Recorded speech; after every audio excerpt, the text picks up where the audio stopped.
Oi, eu sou o Wesley, sejam bem-vindos novamente ao Demeter Studio. E no vídeo de hoje, pessoal, eu trago aqui uma arte para vocês de um dos melhores animes que eu já tive a chance de assistir, né? E com certeza aí tem muita gente que vai concordar comigo de que foi um dos melhores animes já criados, né, até hoje. E como personagem tema aqui da nossa speed art, eu decidi fazer um dos antagonistas da série, né, o Kizami Hoshikaki, que era um dos membros da Akatsuki, né, uma organização que ali na série ela é retratada como uma organização criminosa, formada por ninjas que foram renegados, né, pelo seu país. Mas eu toquei ali no assunto de antagonista, de vilões e tal, e esse é um tema, assim, é meio que uma palavra que a gente não pode usar tanto quando se trata desse anime, né? Porque em Naruto a gente não vê os personagens com esse rótulo de vilão ou de antagonista por muito tempo. A gente consegue presenciar essa parte do personagem, essas características dele por determinado tempo. Mas precisamente até quando que o roteirista, né, quando que o criador da série deseja que a gente enxergue esses personagens dessa maneira. E isso na série é uma das coisas mais legais que eu vi serem feitas, que são retratar os personagens com essa característica puxando mais para a realidade, né? Ninguém é mal por ser mal ou nasce uma pessoa ruim. As pessoas, elas nada mais têm do que características, algumas boas, outras ruins, e essas pessoas, elas precisam optar por seguir determinado caminho, né? Ou optar por escolher certas coisas. E essas escolhas, elas podem ser algumas não tão boas e outras escolhas melhores. E Masashi Kishimoto, ele entende muito bem sobre isso e ele leva esse tipo de coisa pra série Naruto, né? Todos os personagens do anime, todos os integrantes da série, do mangá, eles têm características, eles têm diferenças, têm medos, têm defeitos, ambições, sonhos, objetivos na vida. E principalmente aqui se tratando desse anime específico, eles têm passado. E Masashi Kishimoto, ele utiliza esse recurso de uma maneira muito efetiva quando convém, né, para o desenvolvimento da história. Eu tenho certeza que já aconteceu com muitos de vocês, que é começar odiando um personagem quando ele é apresentado pra gente devido a certas atitudes e escolhas que ele tomou na história, né, da série, no enredo. E com o passar do tempo, o criador, ele vai mostrando determinadas coisas pra gente, vai aprofundando um pouco mais na história daquele personagem. E aos poucos a gente vai começando a entender ele, vai começando a entender o comportamento dele e o porquê ele toma certas decisões. E quase sempre, na hora que esse personagem está prestes a partir, digamos assim, ele meio que se torna um herói pra gente, né? É como se as atitudes que ele tomou no passado, elas se justificam a partir dali. E com o Kizami não acontece diferente. Ele aparece em Naruto ali na 4ª temporada, se eu não me engano, e fazendo certas coisas que a gente rotula como coisas ruins. E seguindo a vontade do criador, nós automaticamente já tomamos essa decisão por nós mesmos, né, de separarmos. Não, esse cara aqui, ele vai ser um dos vilões da série. Mas quando Masashi Kishimoto, ele decide revelar o passado desse personagem, o passado de Kizami pra gente, a gente passa a enxergar aquele personagem de uma maneira diferente, né? Com olhos diferentes.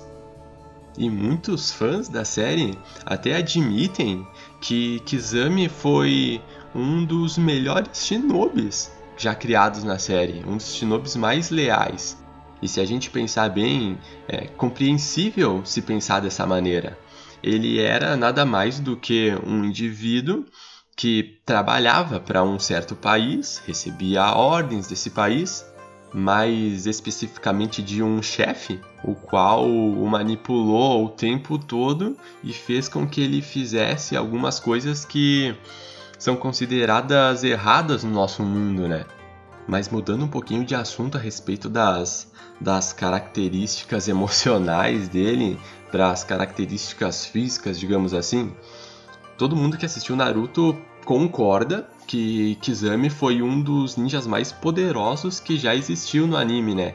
Tanto que ele era rotulado como o monstro da névoa oculta, né? E mais tarde ali no anime, ele também passa a ser conhecido pelos seus companheiros de organização como Jinchuriki sem cauda, pela quantidade enorme de chakra que ele tinha no corpo. E eu vejo que essa quantidade grande de chakra, ela se devia ao fato dele ter em sua posse aquela espada, a Samerhada, né? Que ela era meio que uma criatura viva ali, ela tinha vida própria, e uma das habilidades dela era se alimentar de chakra. E o Kizami, se eu não me engano, ele tinha uma habilidade diferente, onde ele podia se fundir com essa espada, ele conseguia se unir e se tornar mais forte. Eu acredito que dessa forma, o chakra sugado pela espada através dos seus adversários, seus inimigos, ele também era compartilhado com ele mesmo, né? E a própria Samerhada, para quem não sabe, ela pertencia ao antigo mestre do Kizami, e depois ela passou a pertencer a ele. E eu acredito que ele sim foi o ninja que mais se encaixava com aquela espada, né? Devido às suas características. Ele tem aquela aparência de tubarão e tal. E os jutsus que ele utiliza são praticamente todos do elemento da água. E eu tentei transmitir todas essas características do personagem para essa nossa ilustração. Eu estava pensando em uma maneira legal de reproduzir essa arte de uma forma que mostrasse alguns detalhes que são muito importantes do personagem, que são eles a própria Samerhada, que está ali atrás, né, com aquela caveirinha que fica naquela parte onde ele segura ela, o anel da Akatsuki. Eu achei algo muito importante de se mostrar aqui, então por isso eu fiz ele com aquela pose de mão meio que pronto para pegar a espada, e o anel assim ficou à mostra. E eu achei bem legal fazer ele assim, meio com essa boca um pouco aberta, assim, mostrando os dentes e com a língua para fora, assim, derramando um pouco de saliva, que fez com que a gente fizesse essa ligação mesmo de um homem tubarão. E eu tentei realmente passar isso para essa nossa arte. Eu fiz uma pequena alteração em uma dessas características que são nos olhos, né? Vocês podem ver que no anime ali ele tem os olhos mais redondinhos, e aqui eu tentei deixar o olho com um formato um pouquinho mais realista, porque o intuito dessa arte aqui era reproduzir ele em um estilo de arte mais 3D, assim mais ou menos como eu fiz aquela arte antiga do Dabura aqui no canal. Eu acredito que com os olhos dessa forma é uma maneira mais fácil de se reproduzir esse 3D, né? De se encontrar essas características de um modelo em 3 dimensões, e consequentemente olhos mais realistas dão uma aparência mais realista para o personagem. E outra coisa também que eu tentei fazer, e que ali nas referências que eu tinha do personagem a gente não encontra isso, é o fato de se adicionar luz e sombra no cabelo dele. Então vocês podem ver que ali tem algumas partes do cabelo que elas estão mais claras, né, puxando mais para o branco, outras mais escuras, e isso dá a impressão de um aspecto 3D, e a gente consegue meio que identificar aonde que o cabelo mantém algumas elevações e aonde ele não mantém. E aqui no final eu estou só dando alguns retoques na luz que ilumina o personagem, e nos acessórios, né, que ajudam a compor a imagem como um todo. E aqui está o nosso personagem de hoje, o nosso Kizami terminado, pessoal, ou melhor dizendo, o monstro da névoa oculta. Um dos shinobis mais fortes aí do anime Naruto.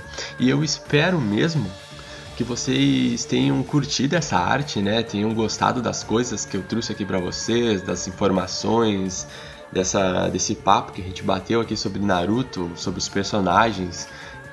Eu tentei abordar o máximo que eu conhecia sobre o personagem, que é algo legal pra gente discutir e comentar, né? Deixar aqui nos comentários. Mas é isso aí, se você gostou desse vídeo, não esquece de dar o seu joinha aqui que vai ajudar demais na divulgação do canal.